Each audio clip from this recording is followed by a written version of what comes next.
Het is nou eerst wachtje. Want Jamal Ahmad en zijn familie gaan haar nieuwe leven beginnen kennen. Jamal start hem daarom maar helemaal op het leren van Nederlands.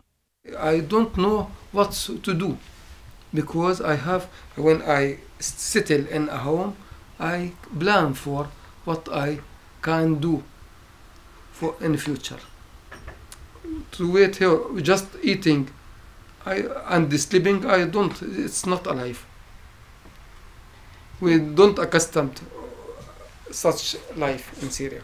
Mensen krijgen al vrij snel te jaren naar welke gemeente ze gaan. Sommige gemeenten bieden binnen een paar man een huis aan, maar er zijn gemeenten bij dat duurt het echt heel lang. Soms een jaar hier tot een jaar. In het AZC binnen genoeg mogelijkheden voor taal- en inburgeringscursussen. Sommigen doen dat net omdat ze zeggen, we wachten op ons vrouw en baan en op een huis. En als we daar dan binnen in een gemeente, dan beginnen we. Nou, wat wij doen in het centrum en wat COA hier erg doet, is aanmoedigen om toch jaren te beginnen. Omdat dat om immers misschien wel een jaar door kan. Nou, en die tijd van inburgering, die rent wel. Mensen hebben maar 3 jaar de tijd om in te burgeren. En eigenlijk moeten ze zo snel mogelijk beginnen nadat ze een status hebben. Jamal griep deze kans wel en werkt het hut terug. En hij weet al precies wat hij doen wil met zijn nieuwe leven.